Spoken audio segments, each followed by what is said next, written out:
ಚಳ್ಳಕೆರೆ ನಗರದ ಬಳ್ಳಾರಿ ರಸ್ತೆಯಲ್ಲಿ ಮತ್ತೆ ಜೆಸಿಬಿ ಗರ್ಜನೆ ಜೋರಾಗಿದೆ. ನಗರದ ಇಂದಿರಾ ಕಾಂಪ್ಲೆಕ್ಸ್ ವಾಣಿಜ್ಯ ಮಳಿಗೆಗಳ ನೆಲಸಮ ಕಾರ್ಯದ ಬೆನ್ನಲ್ಲೇ ಇದೀಗ ಬಳ್ಳಾರಿ ರಸ್ತೆಯ ಅಗಲೀಕರಣಕ್ಕೆ ಖಾಸಗಿ ವಾಣಿಜ್ಯ ಮಳಿಗೆಗಳನ್ನು ತೆರವುಗೊಳಿಸುವ ಕಾರ್ಯಕ್ಕೆ ನಗರಸಭೆ ಅಧಿಕಾರಿಗಳು ಮುಂದಾಗಿದ್ದಾರೆ. ಮಳಿಗೆ ಮಾಲೀಕರು ಕಟ್ಟಡ ತೆರವಿಗೆ ಒಪ್ಪಿಗೆ ನೀಡಿದರೂ ಹಲವು ಬಾಡಿಗೆದಾರರು ಅಂಗಡಿಗಳನ್ನು ಖಾಲಿ ಮಾಡದೆ ಹಗ್ಗ ಜಗ್ಗಾಟ ನಡೆಸಿದರು.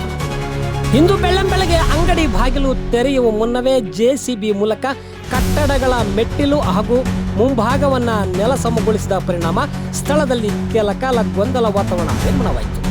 ಆದರೆ ಬಹುಕಾಲದಿಂದ ನೆನೆಗುದಿಗೆ ಬಿದ್ದಿದ್ದ ಬಳ್ಳಾರಿ ರಸ್ತೆಯ ಅಗಲೀಕರಣ ಕಾಮಗಾರಿಗೆ ಇದೀಗ ಗ್ರೀನ್ ಸಿಗ್ನಲ್ ದೊರೆತಂತಾಗಿದ್ದು ಸಾರ್ವಜನಿಕರು ರಸ್ತೆ ಅಭಿವೃದ್ಧಿಗಾಗಿ ಮೆಚ್ಚುಗೆ ವ್ಯಕ್ತಪಡಿಸುತ್ತಿದ್ದಾರೆ.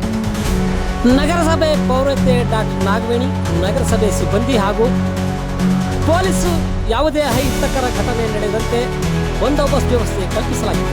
ಕೆಲ ಕಾಲ ಬಳ್ಳಾರಿ ರಸ್ತೆಯಲ್ಲಿ ವಾಹನಗಳ ಸಂಚಾರಕ್ಕೆ ಬ್ರೇಕ್ ಹಾಕಲಾಗಿತ್ತು. ಉಳಿದ ಕಾಂಪ್ಲೆಕ್ಸ್ಗಳು ಹಾಗೂ ಪಾವಗಡ ರಸ್ತೆಯಲ್ಲಿರುವ ಟೆಂಟ್ ನೆಲಸಮ ಕಾರ್ಯಾಚರಣೆ ಯಾವಾಗ ಎಂದು ಸಾರ್ವಜನಿಕರು ಪ್ರಶ್ನೆ ಮಾಡಿದ್ದಾರೆ.